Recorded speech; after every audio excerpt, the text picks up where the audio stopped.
السلام علیکم ورحمۃ اللہ وبرکاتہ۔ دوستو، کئی دنوں سے کسی وجہ سے ویڈیو بن نہیں پا رہا تھا۔ اب انشاءاللہ عز و جل تبلیغ اسلام کی نیت سے حضور صدر الشریعہ علامہ مفتی امجد علی اعظمی کی کتاب بہار شریعت کو پڑھ کر انشاءاللہ سنایا جائے گا۔ یہ نماز کا بیان ہے، چند حدیثیں ذکر ہوئیں، اب آگے اس کا ذکر کیا جاتا ہے۔ بسم اللہ الرحمن الرحیم۔ حدیث نمبر 6 صحیح بخاری و مسلم میں ہے کہ حضرت عبداللہ ابن مسعود رضی اللہ تعالیٰ عنہ کہتے ہیں، میں نے رسول اللہ صلی اللہ علیہ وسلم سے سوال کیا، اعمال میں اللہ تعالیٰ کے نزدیک سب سے زیادہ محبوب کیا ہے؟ رسول اکرم صلی اللہ علیہ وسلم نے ارشاد فرمایا، وقت کے اندر نماز۔ میں نے عرض کی، پھر کیا ہے؟ فرمایا، ماں باپ کے ساتھ نیکی کرنا۔ میں نے عرض کی، پھر کیا؟ فرمایا، راہ خدا میں جہاد۔ یعنی حضرت عبداللہ ابن مسعود رضی اللہ تعالی عنہ نے رسول اکرم صلی اللہ علیہ وسلم کی بارگاہ میں عرض کیا، سوال کیا، یا رسول اللہ، اللہ کے نزدیک جتنے اعمال ہیں سب سے محبوب کون سا عمل ہے؟ نبی نے ارشاد فرمایا، وقت پر نماز ادا کرنا۔ پھر حضرت مسعود عبداللہ ابن مسعود رضی اللہ تعالیٰ عنہ نے جب دوبارہ سوال کیا، نبی نے ارشاد فرمایا، اللہ کے نزدیک نماز کے بعد ماں باپ کے ساتھ نیکی کرنا سب سے زیادہ محبوب ہے۔ پھر نماز کے بعد اور ماں باپ کے ساتھ نیکی کرنے کے بعد کون سا عمل اللہ کی بارگاہ میں زیادہ محبوب ہے؟ تو اور نبی نے ارشاد فرمایا، راہ خدا میں جہاد کرنا۔ حدیث نمبر 7 بہقی نے حضرت عمر رضی اللہ تعالی عنہ سے روایت کی کہ ایک صاحب نے عرض کی، یا رسول اللہ عز و جل صلی اللہ علیہ وسلم، اسلام میں سب سے زیادہ اللہ کے نزدیک محبوب کیا چیز ہے؟ نبی نے ارشاد فرمایا، وقت میں نماز پڑھنا، اور جس نے نماز چھوڑی اس کا کوئی دین نہیں۔ نماز دین کا ستون ہے۔ یعنی رسول اکرم صلی اللہ علیہ وسلم سے جب سوال کیا گیا، کیا حبیبی یا رسول اللہ، اسلام میں اللہ کے نزدیک سب سے زیادہ کون سا عمل محبوب ہے؟ تو نبی نے ارشاد فرمایا صلی اللہ علیہ وسلم کہ وقت پر نماز ادا کرنا، اور جو شخص نماز چھوڑ دیتا ہے اس کا کوئی دین نہیں، اس لیے کہ نماز تو دین کا ستون ہے، اور جس نے ستون ہی کو چھوڑ دیا، اگر ستون نہ ہو تو دین قائم نہیں، یعنی اس کا کوئی دین نہیں۔ حدیث نمبر 8 ابو داؤد نے بطریق عمرو بن شعیب عن ابیہ عن جدہ روایت کی کہ حضور صلی اللہ علیہ وسلم نے ارشاد فرمایا، جب تمہارے بچے 7 برس کے ہوں تو انہیں نماز کا حکم دو، اور جب 10 برس کے ہو جائیں تو مار کر پڑھاؤ۔ حدیث نمبر 9 امام احمد روایت کرتے ہیں کہ ابو ذر رضی اللہ تعالی عنہ فرماتے ہیں، نبی اکرم صلی اللہ علیہ وسلم جاڑوں میں باہر تشریف لے گئے، یعنی جاڑے کے موسم میں حضور باہر تشریف لے گئے۔ پتجھڑ کا زمانہ تھا، 2 ٹہنیاں پکڑ لیں، پتے گرنے لگے۔ فرمایا، اے ابو ذر، میں نے عرض کی، لبیک یا رسول اللہ۔ حضور نے ارشاد فرمایا، مسلمان بندہ اللہ کے لیے نماز پڑھتا ہے تو اس سے گناہ ایسے گرتے ہیں جیسے اس درخت سے پتے۔ یعنی جب بندہ مومن نماز ادا کرتا ہے صرف اللہ کی رضا کے لیے، اللہ تبارک و تعالی اس کے گناہ صغیرہ مٹا دیتا ہے۔ حدیث نمبر 10 صحیح مسلم شریف میں ابو ہریرہ رضی اللہ تعالی عنہ سے مروی کہ حضور صلی اللہ علیہ وسلم نے ارشاد فرمایا، جو شخص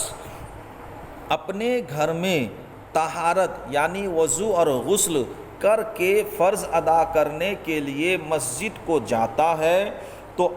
ایک قدم پر ایک گناہ معاف ہوتا ہے، دوسرے قدم پر ایک درجہ بلند ہوتا ہے۔ یعنی جو شخص اپنے گھر میں طہارت یعنی وضو اور غسل کر کے فرض ادا کرنے کے لیے مسجد کو جاتا ہے تو اس کے ایک قدم پر اللہ تبارک و تعالیٰ ایک گناہ مٹا دیتا ہے اور دوسرے قدم پر اس کا ایک درجہ بلند ہوتا ہے۔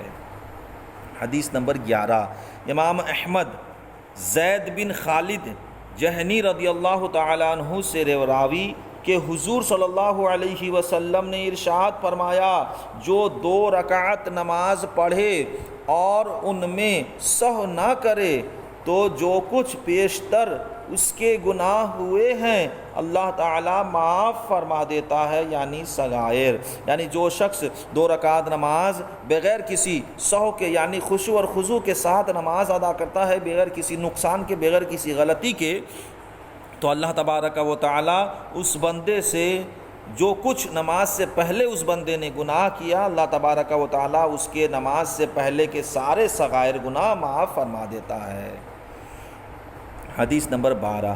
طبرانی ابو امامہ رضی اللہ تعالیٰ عنہ سے راوی کہ حضور صلی اللہ علیہ وسلم نے ارشاد فرمایا، بندہ جب نماز کے لیے کھڑا ہوتا ہے اس کے لیے جنتوں کے دروازے کھول دیے جاتے ہیں اور اس کے اور پروردگار کے درمیان حجاب ہٹا دیے جاتے ہیں اور حور عین اس کا استقبال کرتی ہیں جب تک نہ ناک سینگے نہ کھنکھارے۔ یعنی جب بندہ مومن نماز کے لیے کھڑا ہو تو بالکل خشوع اور خضوع کے ساتھ کھڑا ہونا چاہیے۔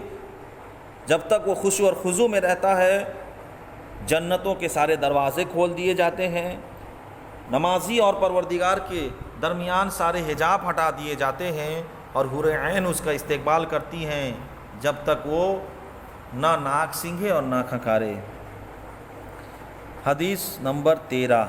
طبرانی اوسط میں اور ضیاء نے انس رضی اللہ تعالیٰ عنہ سے روایت کی کہ حضور صلی اللہ علیہ وسلم نے ارشاد فرمایا، سب سے پہلے قیامت کے دن بندہ سے نماز کا حساب لیا جائے گا، اگر یہ درست ہوئی تو باقی اعمال بھی ٹھیک رہیں گے اور یہ بگڑی تو سبھی بگڑے۔ اور ایک روایت میں ہے کہ وہ خائب و خاسر ہوا، یعنی سب سے پہلے نماز کا حساب لیا جائے گا قیامت کے دن، تو اگر نماز کا حساب درست رہا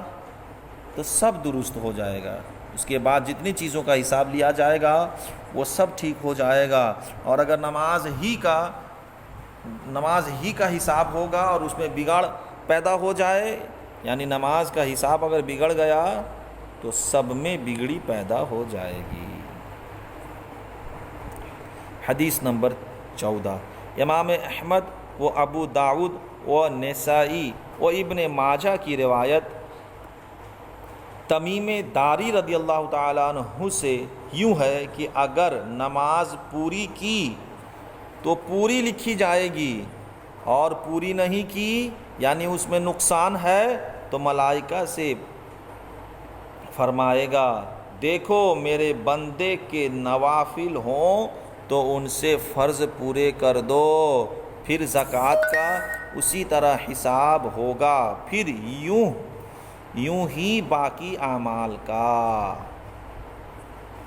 یعنی حضرت تمیم داری کی روایت سے یہ معلوم ہوتا ہے کہ جب بندہ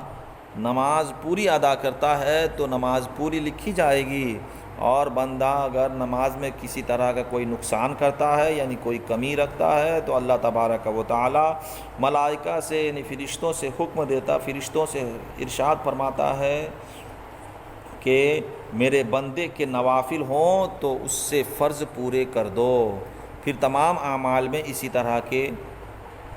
معاملات کیے جائیں گے۔ حدیث نمبر 15، ابو داؤد و ابن ماجہ ابو ہریرہ رضی اللہ تعالیٰ عنہ سے راوی کہ حضور صلی اللہ علیہ وسلم نے فرمایا، جو مسلمان جہنم میں جائے گا والعیاذ باللہ تعالی، اس کے پورے بدن کو آگ کھائے گی سوائے اعضائے سجود کے، اللہ تعالیٰ نے ان کا کھانا آگ پر حرام کر دیا ہے۔ دیکھیں اللہ تبارک و تعالیٰ کا بندہ مومن جو نماز ادا کرتا ہے اس پر کتنا بڑا احسان ہے کہ اللہ تعالیٰ نے اگر نمازی کسی گناہ کی وجہ سے جہنم میں جاتا ہے، جو شخص نماز ادا کرتا تھا دنیا میں اور کسی گناہ کی وجہ سے وہ جہنم میں والعیاذ باللہ اگر جہنم میں چلا جائے تو اللہ تبارک و تعالیٰ نے آگ پر حرام کر دیا ہے کہ جو اس کے جسم کا جو حصہ رب کی بارگاہ میں سجدہ کے لیے جھکتا تھا، اللہ تبارک و تعالیٰ نے اپنے فضل و احسان سے آگ پر حرام کر دیا کہ آگ اسے جلا نہیں